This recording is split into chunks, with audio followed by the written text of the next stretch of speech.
struggling with a relationship in your life, this could be a romantic relationship, a family relationship, friendship, anywhere in between or outside of that, coworkers, etc.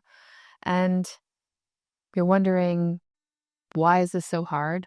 Why can't I just say something? Or why can't I just stay away? Or what is it about me? Or what is it about them? Or, you know, anything in between those and all around. And I want to talk about that today in the Cultivating Calmness podcast. So let's get to it.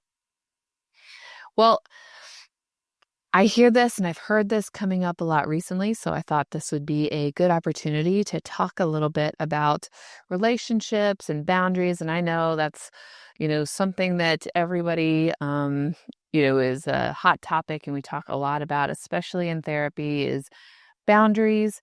How do we implement them? How do we talk about them? What's too much of a boundary or not enough of a boundary or a limit? And what does that look like? What is right and what is wrong here? And even aside from all of that, the bigger question is that I find myself wondering when it comes to clients and even myself, I can be honest, this has happened to me personally, is what are we afraid of when it comes to something going on in a relationship that you have with somebody else? So what I hear most often is that there is a need or a want for some kind of connection with somebody. Again, fill in the blank with the relationship you are talking about.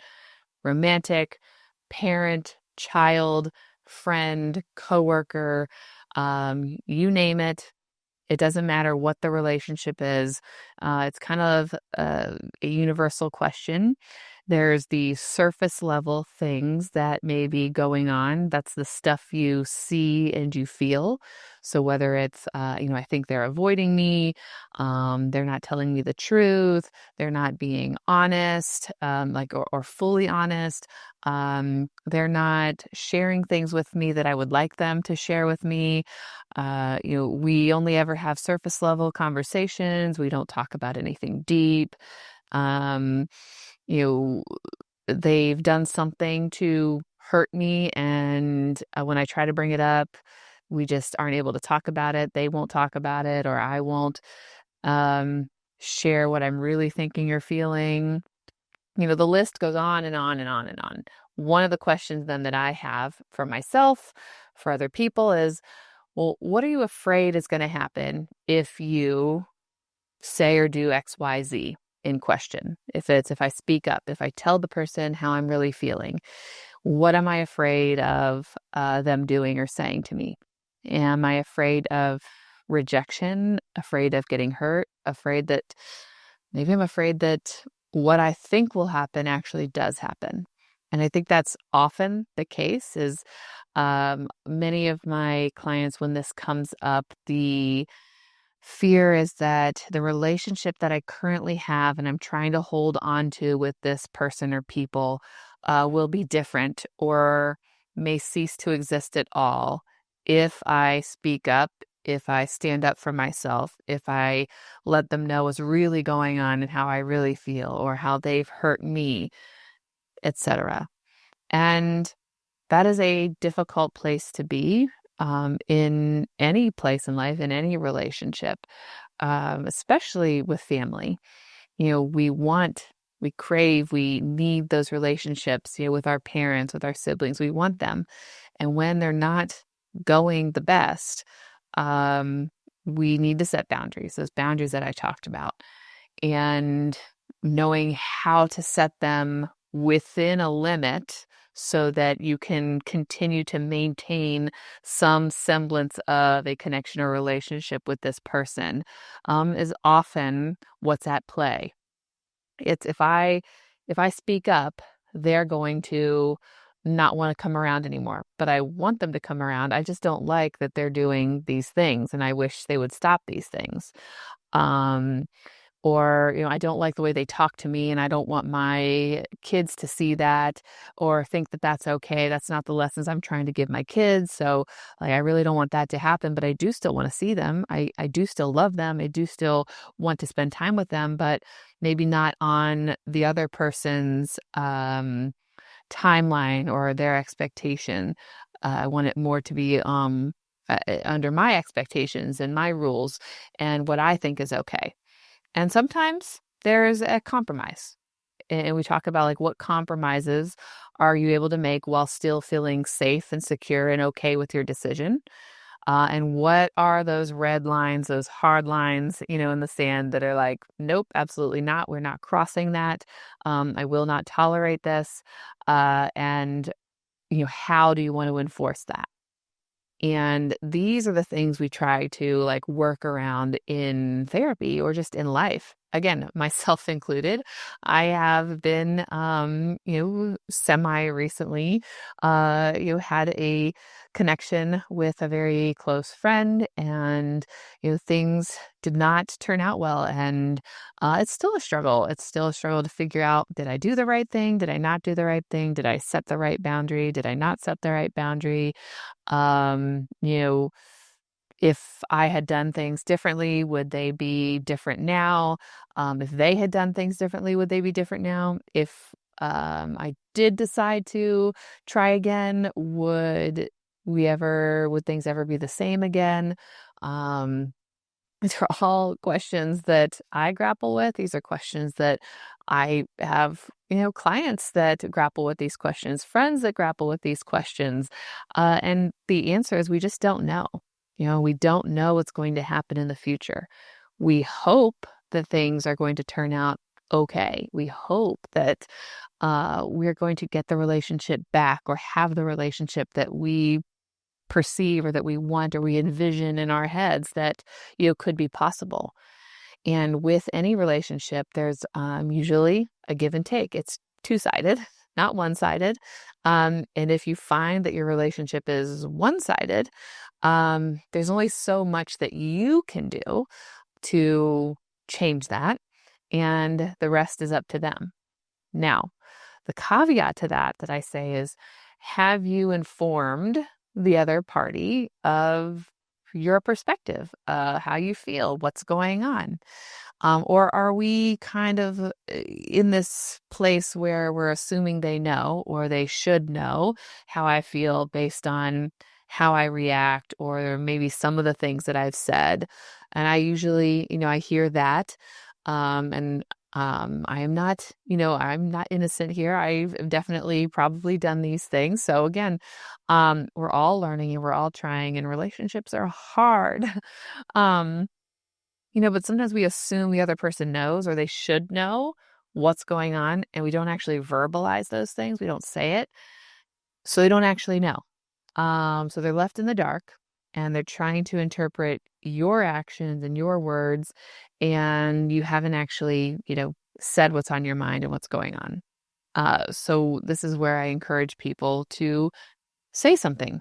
Having a polite and calm conversation, not one that comes up in anger or in a situation where you're triggered by something that they've done or said, and you're like, hot and like way over the top and, already frustrated and irritated, and nothing's going to come out well when that happens.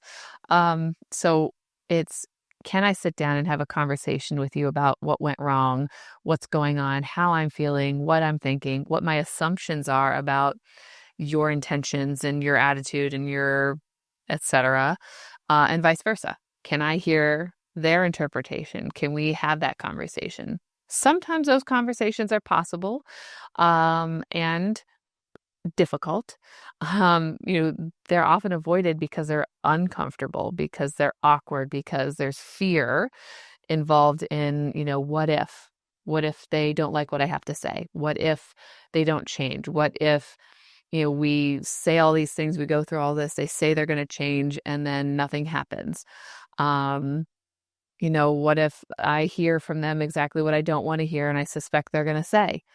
And I also try to pose the opposite questions. Well, what if it all works out? What if they do change? What if things get better because you've spoken up and you've shared where you're coming from and your perspective? That is also possible, is it not? I don't think we often think about the positives that could ensue from opening up communication, expressing our fears, and having that vulnerability. Vulnerability is so big.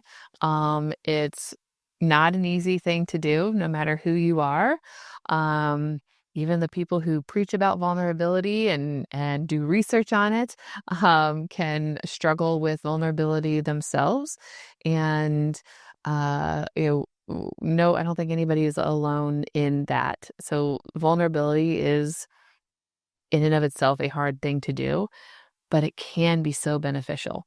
So when, you're thinking about a relationship that you're struggling with, and you're asking these questions, I want you to ask yourself, like, what am I really afraid of here? Is that something that is a reality? And if so, is that something I'm willing to live with? If it's not, what accommodations or compromises am I willing to put forward or willing to go through with to continue the relationship for what it is, um, versus what maybe I hope it would be? And keep in mind that a relationship is at least a two-way street. So if you're willing to make changes, we hope and we want the other party to make changes as well, so we can come to a general understanding and be able to move forward together. That's also part of reconciliation and healing. If it's more one-sided, it's how do I protect myself? Those are those boundaries. How do I keep myself safe physically, emotionally, mentally, spiritually, financially, all of the things, and still continue to have some kind of relationship, but it may just look different. It may be, um, you know, I only see you when you come to my house, and maybe you never want to come to my house, so I never get to see you. Right. I don't want to see you when you're drinking. So if I show up at your house and you're drinking, I'm leaving. Yeah, that sucks.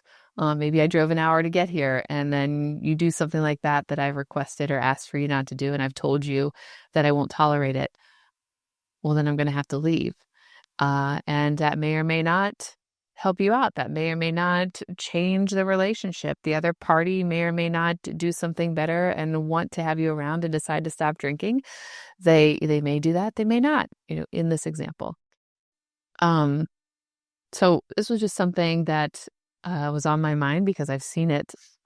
It's been coming up a lot. And so I like to talk about things that tend to come up and be present in my life and in my clients' lives. And, there's a reason for that. I don't know what the reason is, that maybe a lot of people are maybe experiencing that at this point in their lives, maybe the season in life or time of year. But I think it's helpful to talk about it. Now, not every relationship is going to be healed. Not every relationship is going to work out the way we want them to. Ultimately, it's trying to decide for yourself if that is what you want, if you are able to handle that, whatever it looks like, and how you're able to do that safely for yourself and your family. And it's okay if that ebbs and flows at times. Maybe there'll be good periods and bad periods in life with this person or these people in your life. That's okay too.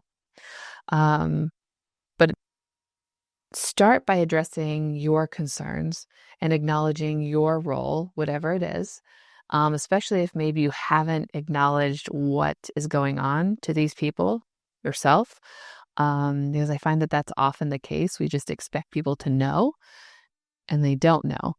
And we can't necessarily expect change if we don't take steps to make that happen as well. So if we avoid the change, we avoid the work, we avoid doing something different, we're also avoiding that possibility of that relationship getting any better. So avoidance doesn't usually help us in the long run. Maybe in the current immediate future, it is helpful because it avoids those icky feelings and situations, but then it just extends it out and it continues on and on in life. And we don't want to do that. So I hope you found this helpful today. If you're struggling with a relationship, think about what you can do, what boundaries you can set, what questions you can ask, what conversations can be had, both internally and with other people, and see what happens. Who knows? Maybe things could work out for the better and not for the worse. I will see you again next week.